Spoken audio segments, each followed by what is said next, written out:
Hello, dear listeners. Today's our topic is the book of Zbigniew Brzezinski, The Grand Chessboard.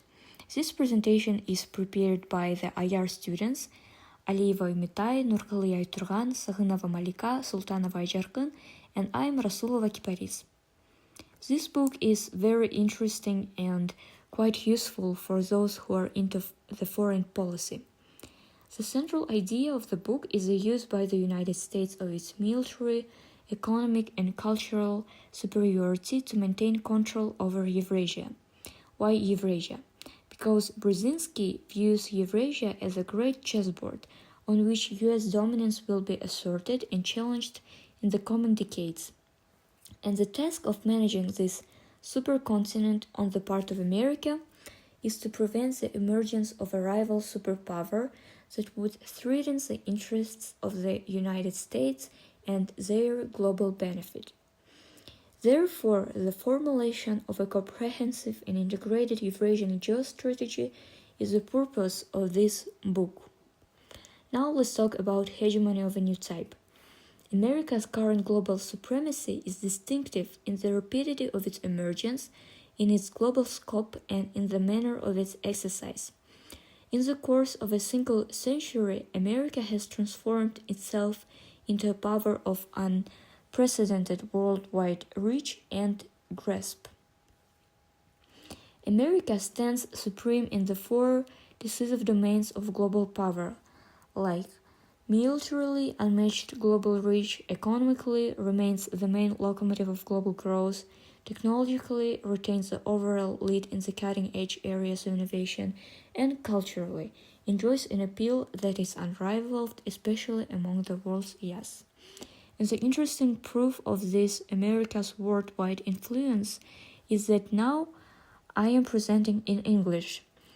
Although I live in Kyrgyzstan, so far away from America.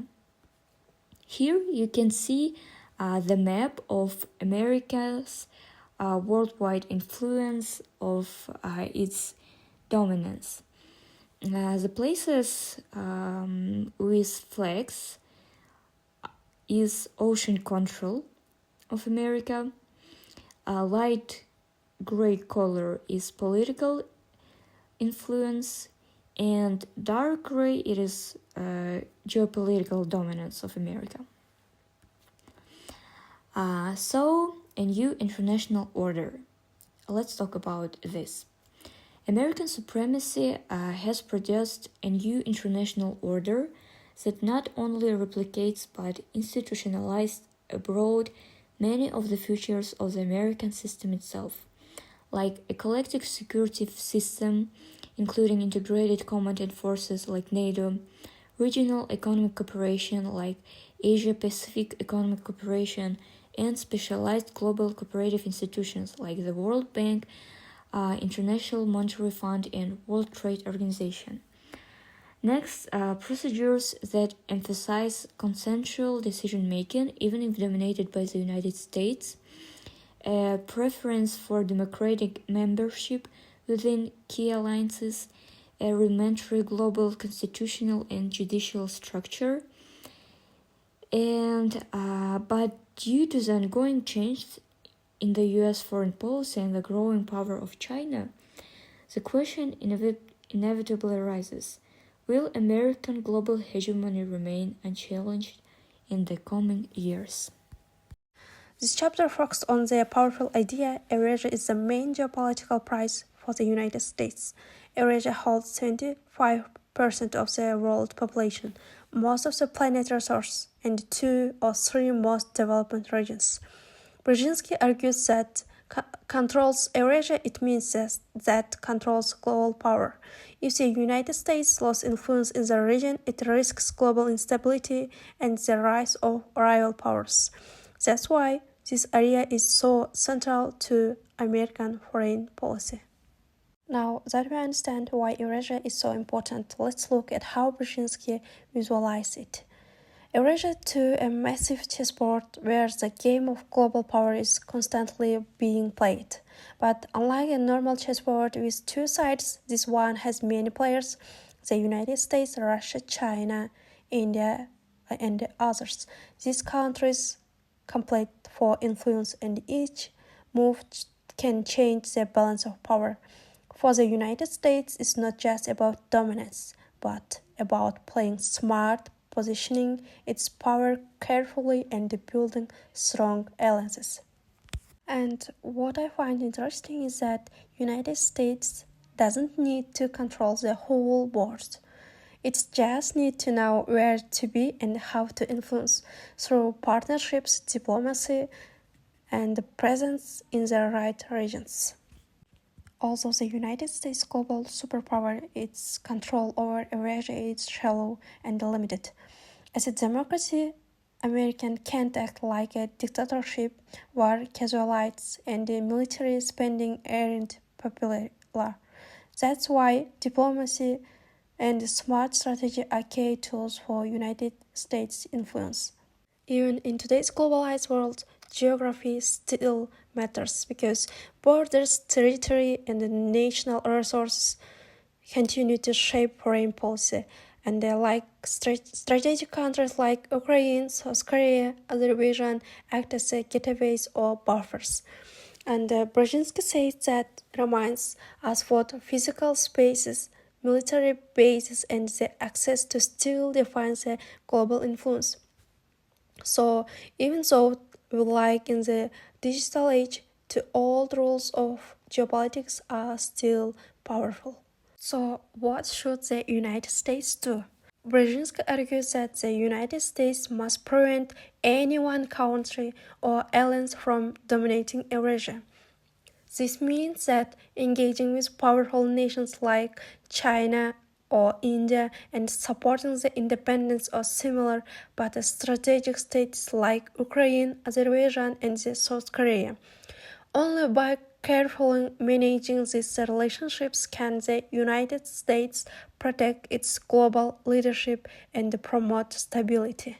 Brzezinski thoroughly examines the role of Europe in the global strategy of the United States.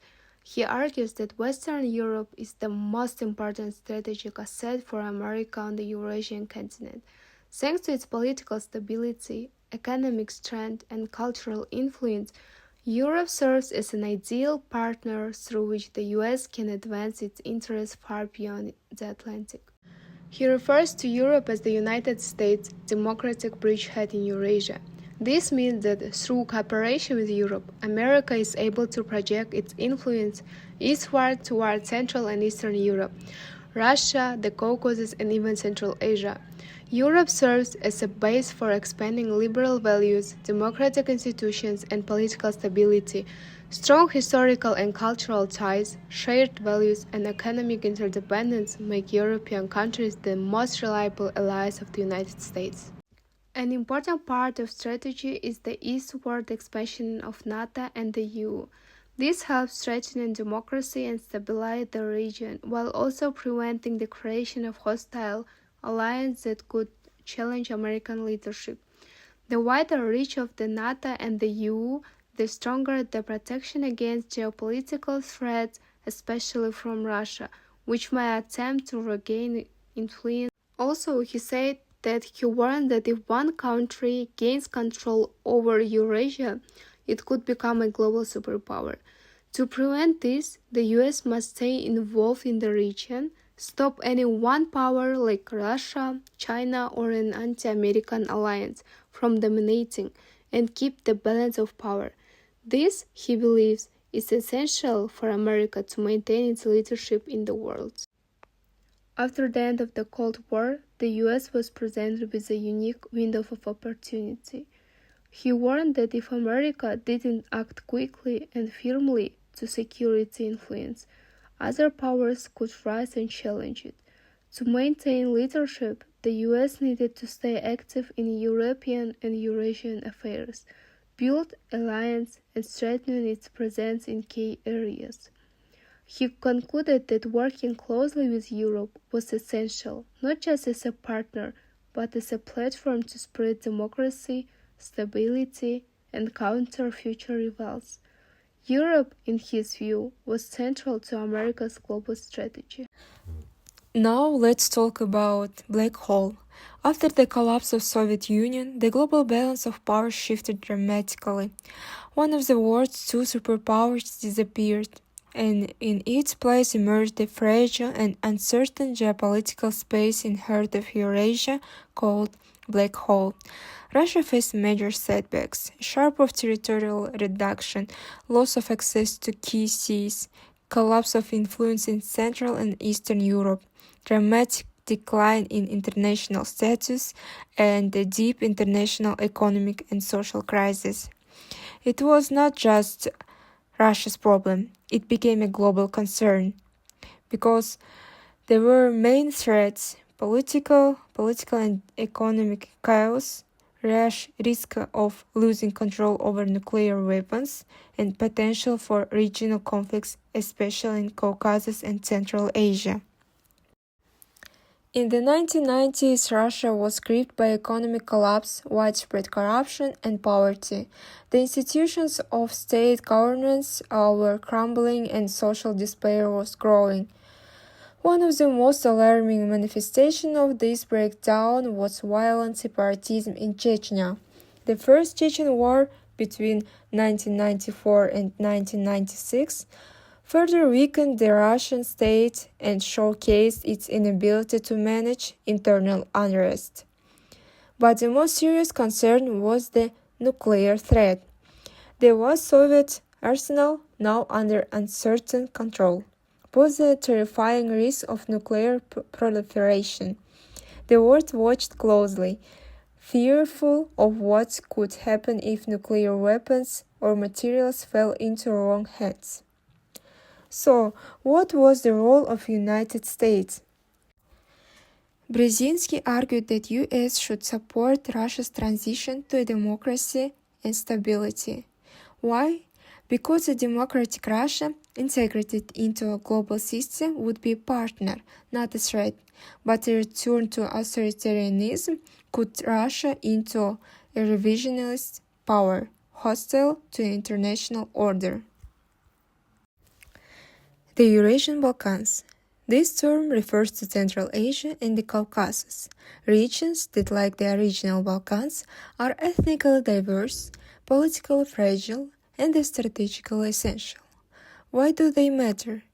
Because they sit at the crossroads of Europe, Asia, and the Middle East. And they border four key powers: Russia, China, Iran, and Turkey. Add to their immense energy resources, oil and gas, and you get a recipe for competition and conflict. Geopolitical challenges in the Eurasian Balkans. These regions are home to a complex mosaic of ethnic and religious groups. This diversity, while culturally rich, has often led to territorial disputes. One example is Nagorno-Karabakh conflict between Armenia and Azerbaijan, which has fueled instability for decades. But there is more at stake than ethnicity. The Caspian region's energy wealth, particularly its oil and natural gas, makes it critical to global energy security. Major pipelines and transport corridors crisscross this region, giving it massive strategic value. This has sparked a fierce geopolitical rivalry. The US, Russia, China, and Iran are all competing for influence here. Each seeks to shape the region to serve their own strategic and economic interests. But this rivalry creates a fragile and unpredictable environment, one that could spiral into crisis if not managed carefully. This region is critical for global energy security and political stability. The US aims to reduce the region's dependence on Russia and Iran by supporting alternative energy routes. One major example is Trans-Caspian pipeline, designed to bring gas from Turkmenistan to Europe, bypassing Russian control and strengthening Europe's energy independence. Second, US promotes stability through support for democracy and economic reforms. By helping build stronger institutions and more open societies, Washington seeks to prevent the rise of authoritarianism and extremism.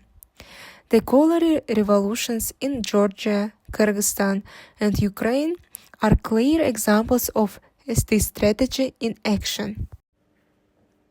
Let's talk about this slide. Here we can see three animals.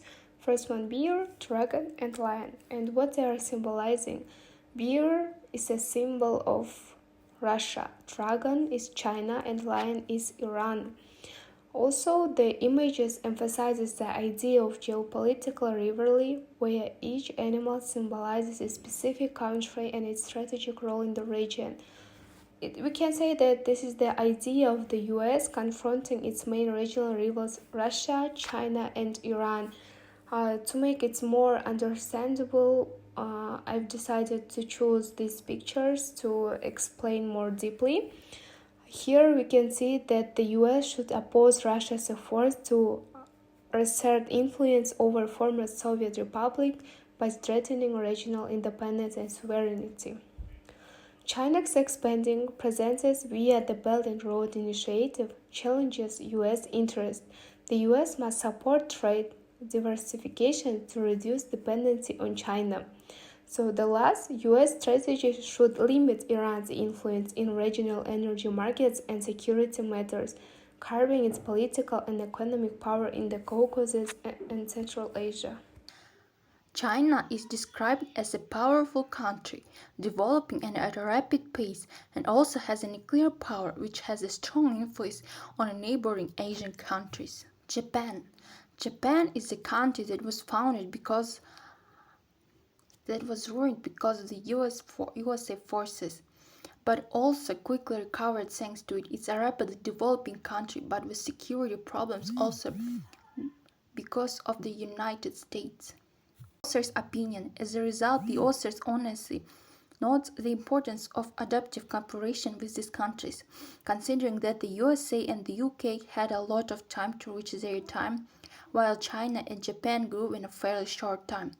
The United States should remain an internal player in Asia, not an external observer. East Asia is the region of the future, and the struggle for influence in it has already begun. East Asia is a region of the future, and the struggle for influence in it has already begun. Japan is the key to the American strategy in this region. Strengthening partnerships, a balance of power, as an active presence are the main tools of the United States. I agree with the author, given that these Eastern countries currently have sufficient influence in the world and have raised their economies from almost zero to a huge scale in a fairly short time.